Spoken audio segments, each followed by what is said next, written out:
What's up, gamers? DreamcastGuy here, and today we're going to talk about a very weird leak for Resident Evil 9 that just sounds, to be honest, very confusing. But let's get into it. Hi, hope you're having a great day.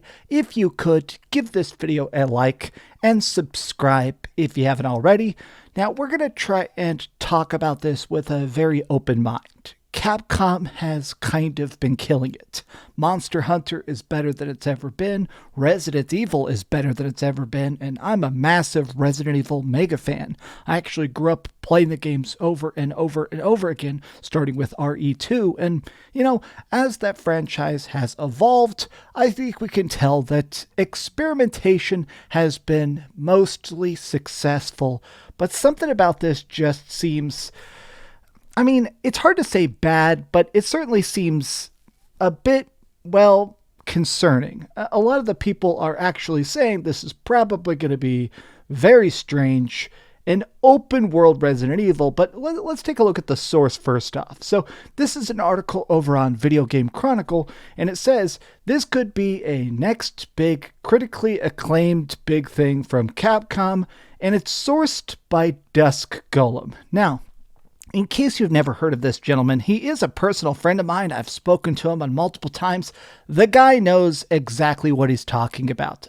He has told me some stuff in confidence that's 100% come true. Everything he has ever said has come true. This guy, I don't know what crystal ball he's looking into to get his information, but the man literally does not miss.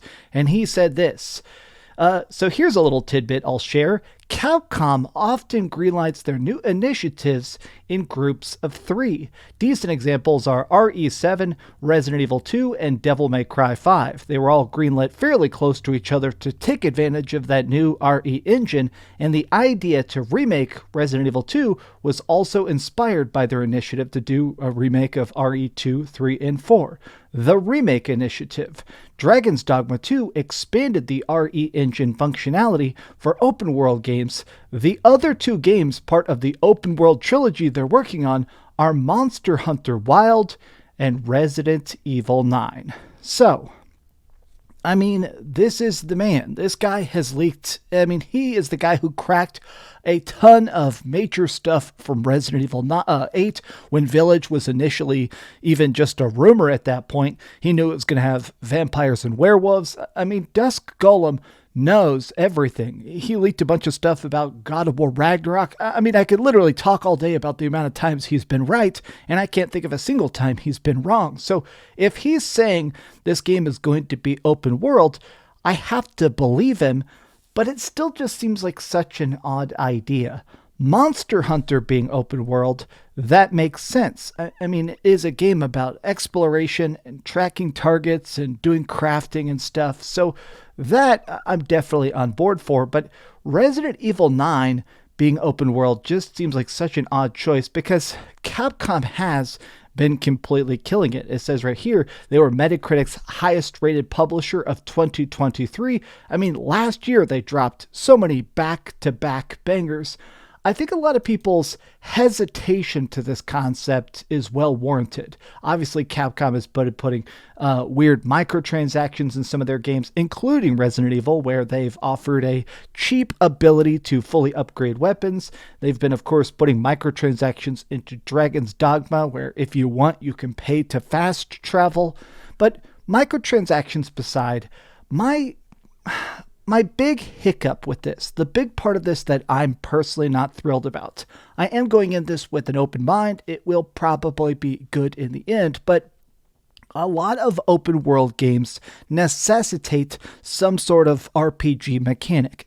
On its core, when it comes to games like Horizon or Days Gone or Final Fantasy or whatever, when you're exploring the games themselves, the big point of it is that by wandering, by exploring, by checking out that far off mountain and stuff, you're directly rewarded with a permanent upgrade. And typically, that isn't how Resident Evil works. Resident Evil is usually about save one bullet horror, about dodging as many monsters as possible, or going to that side path for a critical upgrade to make your gun tougher. But how is this actually going to function?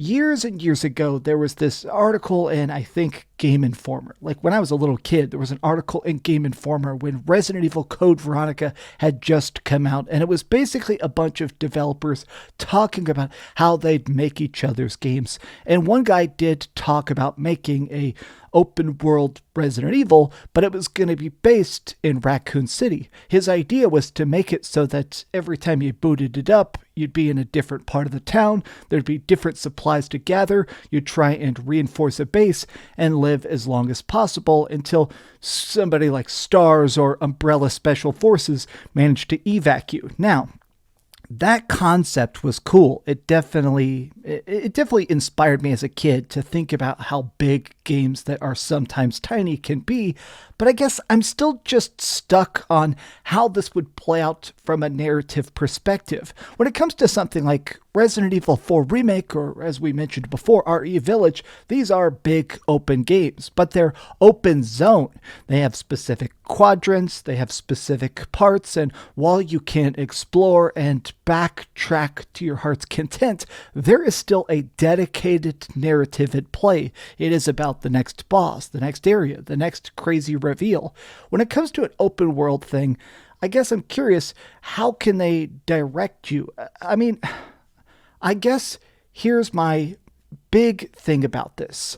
I love Dragon's Dogma 2. I'm completely obsessed with it. I've beat it. I've already put, so many hours into it, and I just can't stop exploring caves and trying out new different classes and stuff like that. But Dragon's Dogma 2 is a very different vibe of gameplay pacing from something like Resident Evil. I think a big part of horror games, which I've studied now for decades, is trying to make it so your imagination keeps you scared. Oh man, what can possibly come next? Can I possibly fight off that next horde of monsters? Am I completely screwed and just don't know it yet? I think your own imagination is the biggest effective part of what makes scares so effective, what makes monsters haunt your dreams. If it's going to be a thing where there's just hundreds or thousands of little tiny zombies and stuff wandering across the map, and we can just pick them off at our leisure or craft bullets, or I guess we'll see how it plays out. But I guess I'm just thinking, how can you do that and keep it terrifying?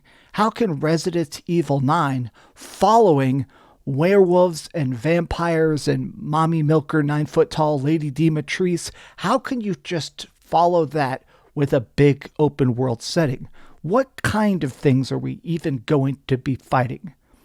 This has just been some off-the-cuff thoughts because I am open-minded about this. I am going into this hoping for greatness, but the concept on paper sounds bad. And I think we're allowed to say that, but what do you guys think? Are you excited about Resident Evil 9? Tell me your thoughts in the comments down below. And please, if you could, give this video a like, subscribe if you haven't already, and please keep dreaming. Look at this. I'm wearing this shirt right now. I have this machine at the gym that every time I use it, it cuts my shoulder. Do you know what a hack squat is? The hack squat machine cuts me every time. You know what? I'm not even trying to show off my little tiny muscles. It's the fact that my frickin'... I'm stupid. I'm definitely a skill issue. I don't know how to lift weights. Thanks so much for watching that video. If you want to see something else, you can always click this link to see what I put up last, or, subscribe and see what's coming up next. Also, I promise that whatever I do, it'll try not to suck.